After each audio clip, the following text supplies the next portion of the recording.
Assalamualaikum warahmatullahi wabarakatuh. Kami dari kelompok Neurotim akan mempresentasikan tugas UAS kami yang berjudul Robot Warehouse Semi Otonom berbasis ESP32 dengan metode line following. Oke, slide 1.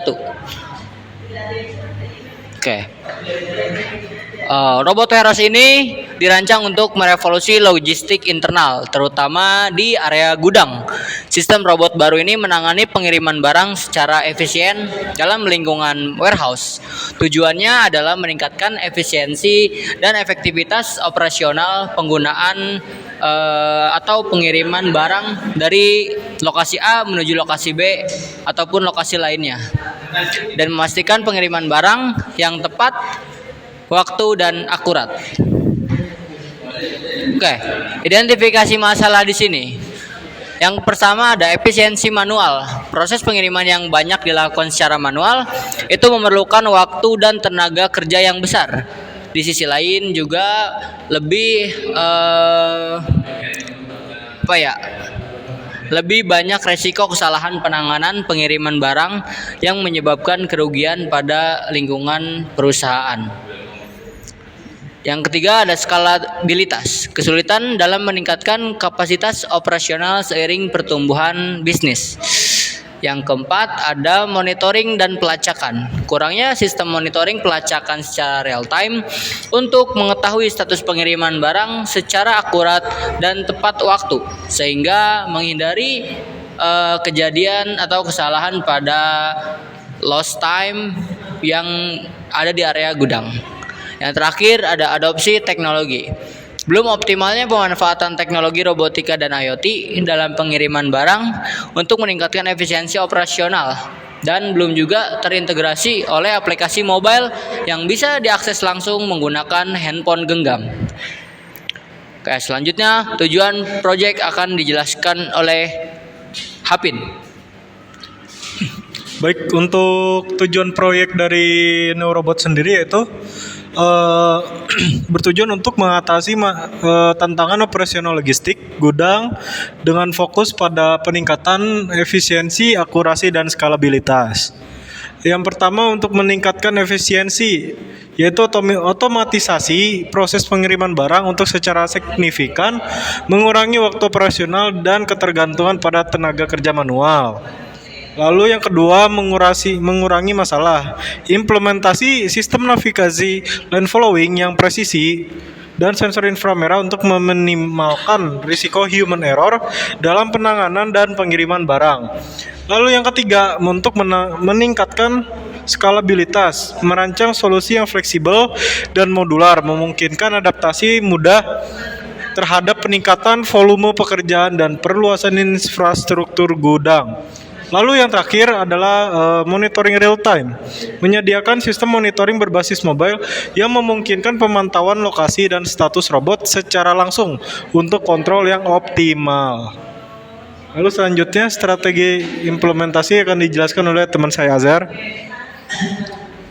Oke, untuk strategi implementasi yang pertama desain sistem, yaitu merancang arsitektur robot, sistem navigasi, dan integrasi sensor inframerah.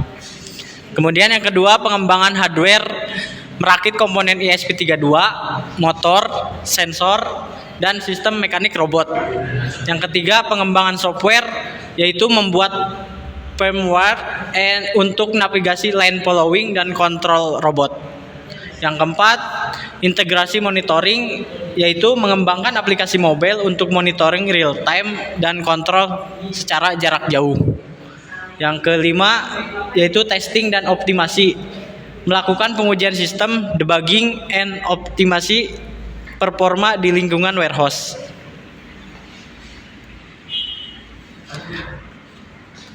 Yang untuk lanjutnya yaitu ide-ide inovasi. Untuk ide-ide inovasi ini yang pertama navigasi otomatis, sistem line following berbasis sensor inframerah untuk navigasi presisi tanpa intervensi manual di jalur warehouse yang telah ditentukan. Yang kedua, sistem charging otomatis. Stasiun charging otomatis yang memungkinkan robot untuk mengisi daya secara mandiri ketika baterai lemah. Yang ketiga, obstacle detection, yaitu sensor ultrasonik dan kamera untuk deteksi rintangan real time dan menghindari collision secara otomatis. Yang keempat, monitoring secara real time, yaitu menggunakan aplikasi mobile yang menampilkan lokasi robot, status pengiriman, dan notifikasi real time untuk kontrol operasional yang baik. Kemudian lanjut, multi robot coordination, yaitu kemampuan untuk mengelola multiple robot secara bersamaan dengan sistem koordinasi untuk menghindari tabrakan, yaitu atau obstacle. Yang keenam, data analitik dashboard. Dashboard analitik untuk tracking efisiensi waktu pengiriman dan optimasi rute berdasarkan data historis.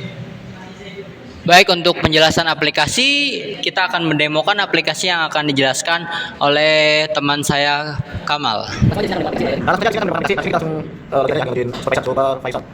Admin 1 2 3 dulu. Oke, kita masuk. Nah, di sini udah yang supervisor. Pertama itu di sini ada preview dashboard, di sini ada datanya di robot dan kemudian kalau udah aktif, maka dia akan aktif dari join dari nomor 1. Kemudian di sini ada pintu kontrol, kontrol ada manual, model otomatis. Yang manual kita akan navigasi si robot dengan tugas manual, sehingga ada navigasinya. Setelah ini di kode manual, ini otomatis maka robot akan jalan sesuai dengan lane yang sudah ditentukan dari departemen A, departemen B, terus kemudian C, ke D, dan seterusnya. Kemudian di sini ada barang yang kita input dan kita butuhkan apa? Jadi misalkan ada bearing, ada relay, ini tugas sudah kita lakukan pada robot tersebut. Di sini ada tugas yang lakukan di sini ada buat pending ya, karena ini belum diberikan robotnya untuk mengirimkan tersebut. Di sini ada jalan, dan ada robot yang itu berjalan bearing, bukan sama robot. Kemudian di sini ada robot yang sudah menyelesaikan tugas pengirimannya. Nah, ini itu yang ada di sistem pengiriman semi robot autonomous. Di sini dashboard, di sini ada laporan, ada fitur robot apa, aktif tandanya. Dan sudah dibayangkan robot ini akan menjadi aktif ya, di sini akan menjadi nomor 1 hijau. Sebenarnya contohnya ada manual, ada otomatis. Kemudian tugas, di sini ada beberapa itu. Ini kerjaan ada di sini ada fitur perintah atau laporan yang kita ketahui si user pengguna modelnya. Kemudian di sini ada peta. Nah, peta itu bisa dilakukan dengan kontrol si robot sampai waktunya. Sepertinya. Ini startnya. Kemudian di sini barang, ada barang-barangnya. Oke, baca. Saya akan kita masukkan dari perintah. Terima kasih. Keluar. Nah, kita akan masuk ke operator 1. Sini ada OP123. Cek, kita masuk. Nah, di sini juga sama ya, secara dashboard sama dengan supervisor, ada laporannya, ada total EGP-nya, kemudian ada kontrol manual sama otomatis juga sama. Kemudian ada tugas. Nah, ini in progress. Jika kita klik complete, dia akan kok. Nah, di sini ada fitur complete jika barang sudah sampai di si penerima. Nah, di sini ada alatnya, status tugas berhasil diubah menjadi complete. Nah, ya. Nah, di sini jadi complete kan. Tadinya awalnya progress. Nah, di sini udah ada laporannya selesai 5. Kemudian di sini ada peta. Nah, di sini kita bila mana di sininya manual, maka di sini kita bisa melakukan kontrol navigasi dengan joystick. Nah, seperti ini ya tampilannya, teman-teman. Kemudian di sini barang. Nah, barang apa yang kita tambahkan? Di sini bisa tambah barang, misalkan baut 15 termasuk spare part. Kemudian kita kirim kemana dan jumlahnya dulu kita masukkan dengan 1 piece. Kemudian ke zona C, baut oke, misalkan sini ya, simpan barang. Nah, barang telah berhasil ditambahkan. Nah, ini fitur-fiturnya ya, sudah kita buatkan si operator untuk menyelesaikan barang. Nah, kita kemudian klik tugaskan AGP.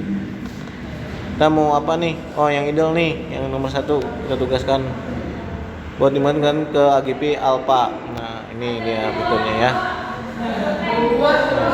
Oke, teman-teman, demikian fitur-fitur yang ada di mobile yang kita buat. Jadi mode otomatis, kalau otomatis si robot akan mengirim dengan otomatis tanpa harus menggunakan joystick ini, karena joystick ini masih ada keterlibatan si operator. Baik, untuk kesimpulan sendiri, yaitu proyek ini menghadirkan solusi terstruktur meningkatkan efisiensi, akurasi waktu, visibilitas operasional dan secara menyeluruh. Solusi yang ditawarkan adalah proses sistem kerja yang lebih rapi, mendukung alur kerja warehouse dari awal hingga akhir. Dampak pada warehouse operasional menjadi efisien, terpantau, dan mendukung pertumbuhan bisnis secara berkelanjutan.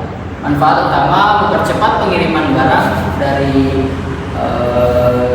lokasi A menuju lokasi B ataupun menuju lokasi lainnya. Komitmen tim berkomitmen untuk memastikan implementasi berjalan sukses dan memberikan hasil terbaik bagi stakeholder yang ada di dalam proyek ini. Ada kesimpulan lain teman-teman? Sudah cukup. Baik, begitu pemaparan yang bisa tim kami lakukan atau kami sampaikan. Semoga bisa bermanfaat dari proyek kami ini. Terima kasih. Inovasi adalah kunci untuk menghadapi tantangan masa depan. Melalui kolaborasi tim yang solid dan dedikasi tinggi, kami yakin dapat mewujudkan visi robot house semi otonom ini menjadi kenyataan yang memberikan dampak positif bagi industri logistik.